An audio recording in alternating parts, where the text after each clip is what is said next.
Hello again. We're kind of going to continue with this drawing workshop where I talk about facial features a little bit. And since I talked about eyes last week and failed to keep it short, this week I'm going to be trying to cover noses and mouths, and we're going to see if I can keep it short. So first thing I'm going to show you how to draw is a nose, and as a disclaimer, I kind of am a one-trick pony on a nose. Like I'm not the best nose artist you'll find, but I do kind of know the basic building blocks of one, so hopefully that will help you out. And so I've pre-drawn it here. So when you have a portrait that's kind of close up, you'll probably want to put a little bit more detail into the nose other than just maybe like a little V or a pair of nostrils, which work perfectly fine for a person at a distance, something like that. This isn't, I'm going to be showing you kind of more of a close-up nose with a little bit more detail. I don't put a whole lot of detail into mine, but this will get you started. So the first thing I usually start with is that full triangle that kind of shows you where the nose is going to be on the face. And oftentimes I put mine, like, I kind of start it right in the middle, as you can see, like that. So I have that cross line where you're mapping your face and you draw your kind of triangle there.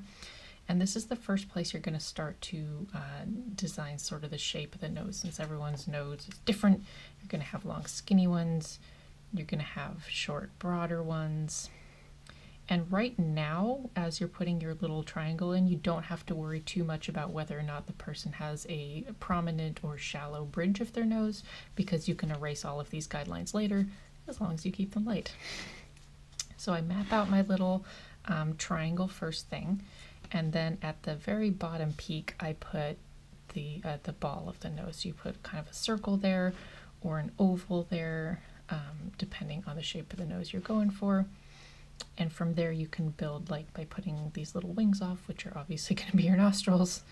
And I feel like this is probably the most important part of the nose right here, is the circle and these little wings.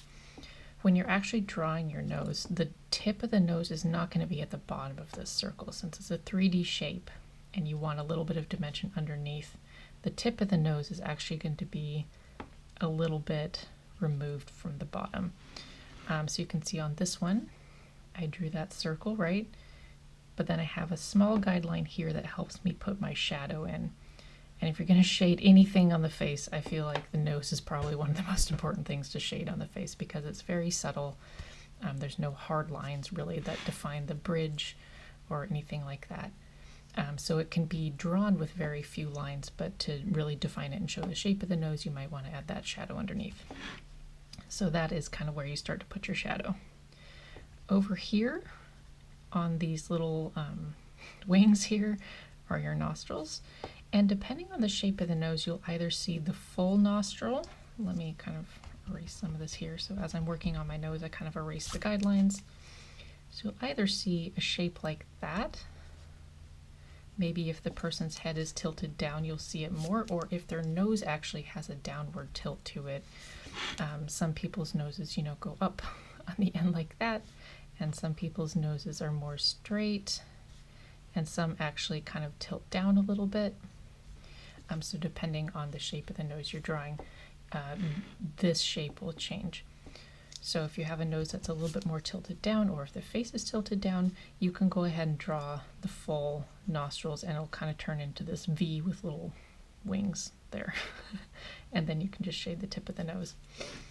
If you have a nose that does not tilt down and you kind of want to show that the tip goes up a bit more like this, then you can kind of draw where the nostrils start with that V shape, and instead of connecting them to the nostrils there, I kind of put parentheses around them.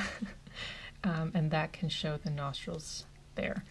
So this is like a flatter, more upturned nose, so I didn't put a whole lot into the bridge. If you want to build the bridge, I usually start with a little triangle on top there to shade. You don't want to keep like that whole thing in, because usually noses aren't that defined, but it'll give you the idea of like kind of where the harder part of your nose starts, and then you can draw, you know, this shaft here that helps you do your shading if you want to add more shading. If you don't have a defined bridge of the nose like that, this is fine. So we haven't really drawn, you know, the bridge. I have a slight line here that kind of shows where the shadows would start, but that's it. Drawing the bridge of the nose can be tricky. If it's not really defined, try going without it first. And if you feel like you need a little bit more definition, then go ahead and add it in. Very briefly, I kind of showed you the shape of the noses from the side. If you're doing a profile like that, this guideline is going to be the front of your face. Keep that eye line here, and the nose is usually going to start to come out around the eye line. It might dip in a bit more for some people. It might be more of a straight line for some people. There's a lot of variation in noses. So look at your reference or just play with it and see what you prefer. So it comes out just like a little triangle. And then bear in mind how you're going to shape your nose. So if it turns up, if it's a little ski jump, or like that. So profile noses are pretty easy. One thing to note about profile noses is when you go to add, you know, the nostril here, it usually doesn't connect up to any of this shape here. It'll start, sort of imagine a little Nike swoosh right there. It'll start about right there, and then you can kind of curl the nostril around it. And then the shadow is kind of what connects the nose and makes it look like one shape there. So nostrils go in a little bit, kind of hovering around that face line, and then the end of the nostril kind of surrounds it, parentheses again, right there. Okay, so that is the sort of beginner course on noses. A good thing about noses is they don't tend to move around too much. They can a little bit, obviously. You know, nostrils will flare, scrunch a little bit, things like that. The muscles at the top of the nose will often scrunch, but otherwise the nose is, you know, bone and cartilage is not going to go anywhere. So not so with the mouth. So that's why I dedicated a little bit more time to the mouth. And I'm just going to show you straight on 3/4 and profile. And I've pre-drawn a lot of these, so I'll just try and go through and explain them. But we'll start on placement. So as you can see, I have, let's get a little closer there. I have this face drawn and I have the nose mapped in. So I'm just going to kind of define where it stops there. I went over the placement of the mouth in a previous video, but as a reminder, it can tend to line up with kind of the center of the eyes. That's not a hard rule, but you know, in general, it'll line up with the center of the eyes. A neutral mouth is usually not a straight line. When you map it out on your face, obviously you can draw a straight line, but when you're going to refine it a little bit, I find that most of the time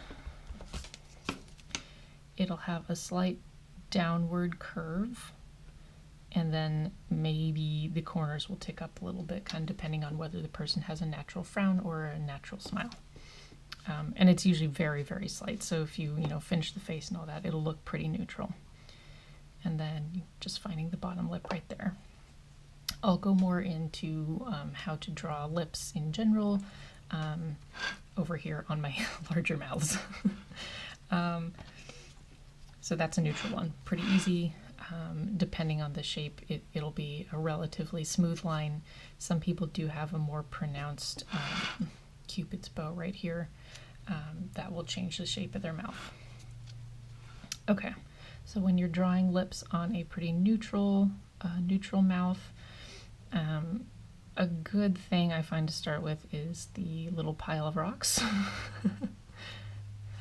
So I'll draw kind of an oval down here, two little ovals up there, and the lips will be formed around this. If you have really like soft full lips, they'll just go right over the top. There won't be too much of a bow in the middle there, and they kind of just swoop down to the corners and have a little bit of curve there. So imagine this a curly cupid, cut it off. So it takes up a little bit. If they have a Cupid's bow, then you'll have a little dip between these two circles on top, and often, oops, you'll have a little bit, so this will be a little bit of a heart. Your two little pebbles on top will form a heart so that you have a lip that kind of tucks in there. So there's all different shapes of lips. I find that reference is a good place to start. Even if you're not drawing from a reference, just taking a look at some reference will give you a good idea of how people's lips work. But in general, this is like a good kind of fallback to know the variations on the upper lip. There's some variation on the lower lip too. It can be fuller, it can be thinner. Also, some people have a little bit of a dip right there so that it's more of a mirror of the upper lip. It's another thing to play with. Okay, the next mouth I have here is sort of an open smile. And you can really see here I've accentuated the corners of the mouth because they do tuck in a little bit and there will be a little bit more of a shadow there. When you're drawing lips, again, you don't want to have the lips kind of come out of nowhere, but oftentimes you can even have them, the upper lip at least, you can have it overlap the bottom lip. And I'll show you that on this one. So this will be a fuller lip here, but as you can see, it doesn't come kind of out of a point, it more folds in. So if it comes straight from the corner, this gives the illusion of a fuller upper lip, and you can do that with some shading as well. Okay, and then the lower lip, you can see that I drew the guideline here, and it will actually just be underneath that top lip there. Oftentimes, if you're drawing just like in cartooning, you don't have to do a whole lot of detail into the lips, I guess, unless the person is wearing makeup. But it just kind of depends on style. But you can add some shading there, and you're good. Here is an example, and I've drawn kind of a frown in this case because it's one of those expressions that's really reliant on a lot of the rest of the face, so the eyes very much so, because you have to work pretty hard at it to make your mouth frown. So oftentimes if you have a neutral mouth and then you kind of work the expression into the eyes, that'll give you the impression of sad or displeased. But a lot of times if the expression is a little more extreme, you'll get these muscles here that will bulge a little, so you'll probably want kind of dimples a little ways from the corners of the mouth here. But as you can see, the corners of the mouth are downturned, unlike the neutral mouth where they do tick up a little bit. And I have accentuated the Cupid's bow in this mouth, and that's kind of because the muscles here are also pushing down. So that a lot of work goes into a frown. And then the muscles of the chin push up. So the lower lip will have more of that bow up in the middle there. Here the mouth is pretty tense, so the upper lip is going to be smaller, even if you have a fuller lip,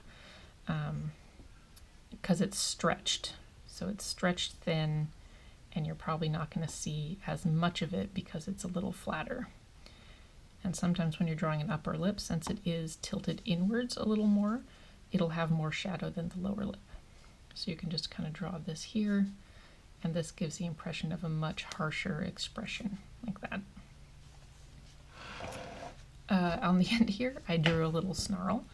This is not a common expression in everyday life, but it is in cartoons, so it's kind of fun to draw. And I drew this because when you have more extreme expressions like this, you're going to see the edges of the teeth. Someone's going to kind of be baring their teeth a little bit more, and you'll actually see the pocket of the cheek behind the teeth. So you'll see how they kind of start here. I didn't go all the way to the edge and just start drawing the teeth right off here. Since the mouth is pulled off to the side, you're going to see the end of the teeth.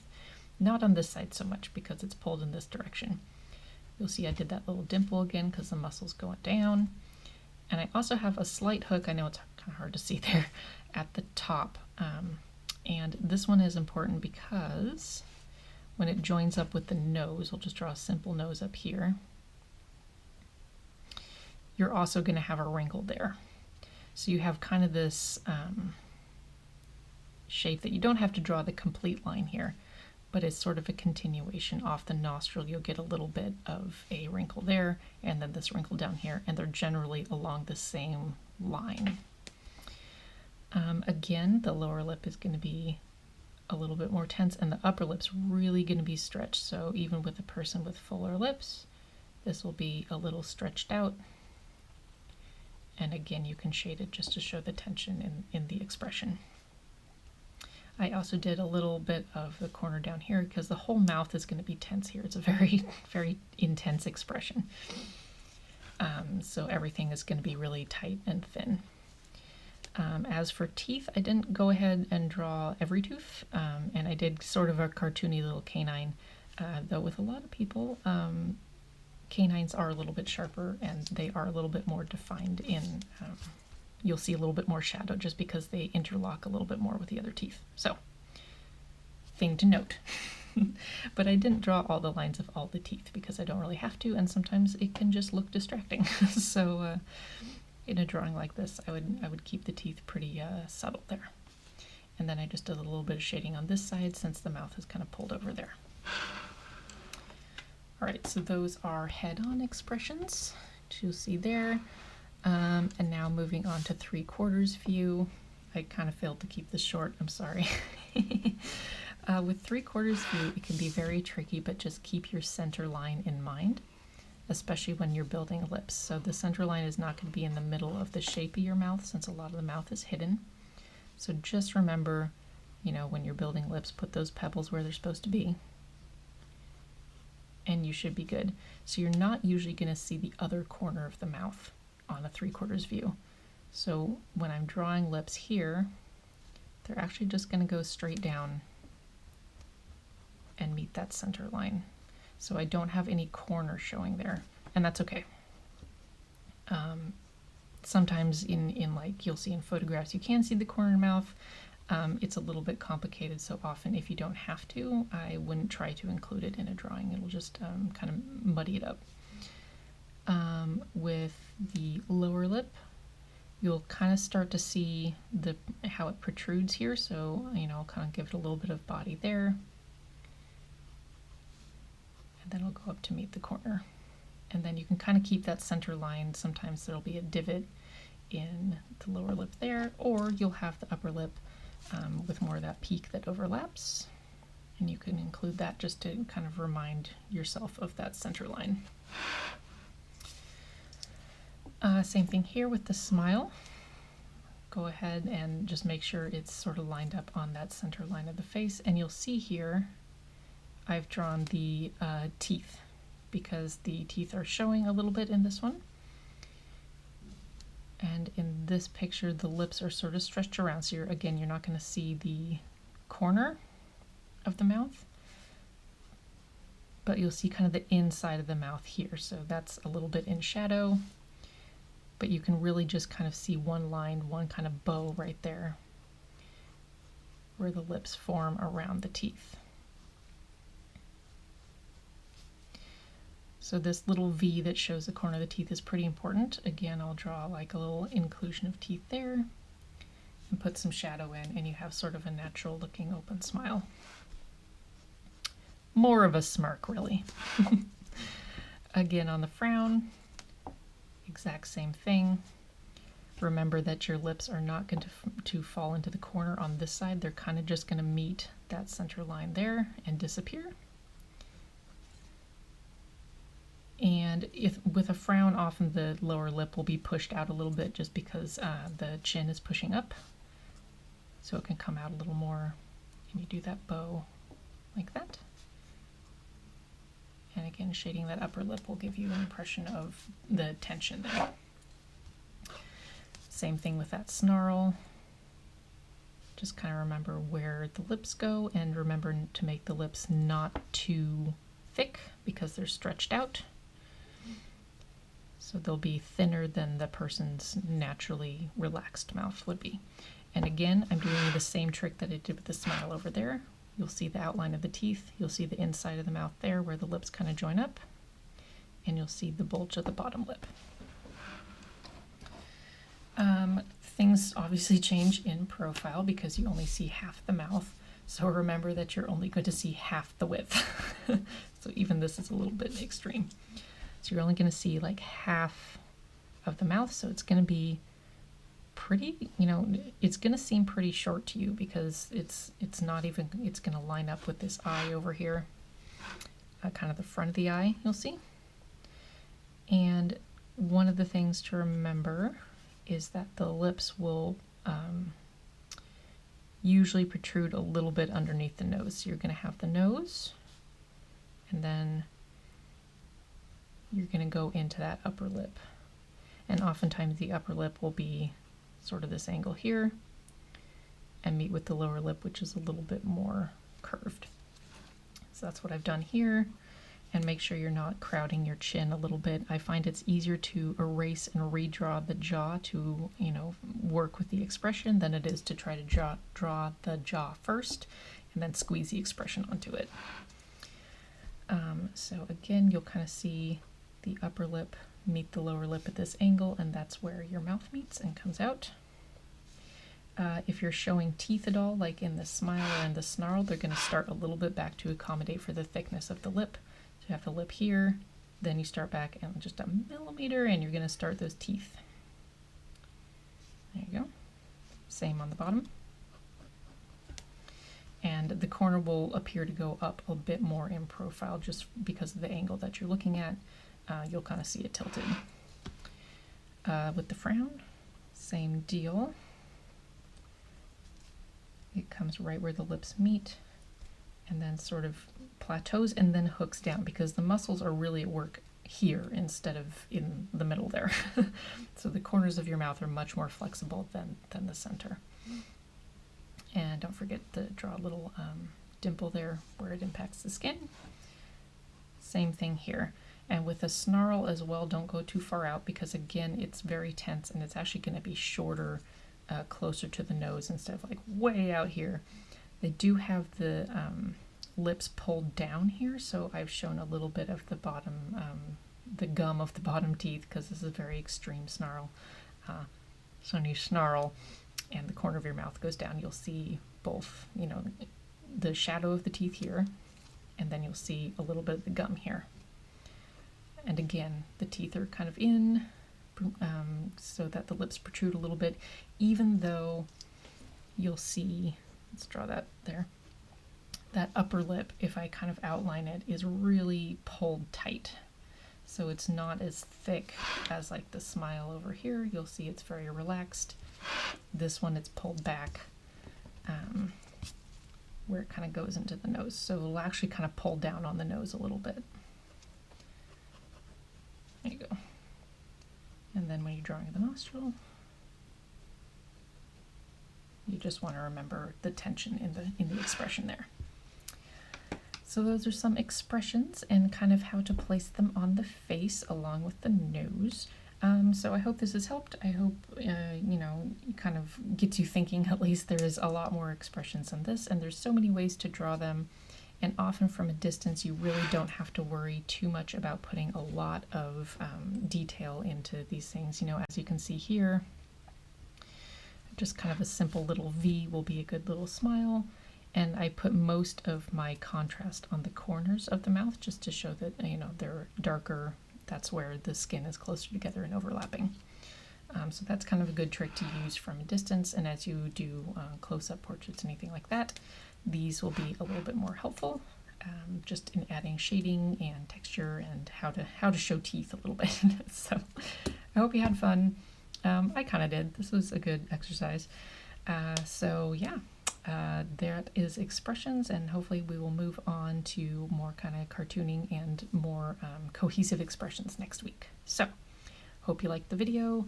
If you want to keep up with the West Linn Public Library's YouTube channel, just go ahead and subscribe and click the bell for updates. So see you next week.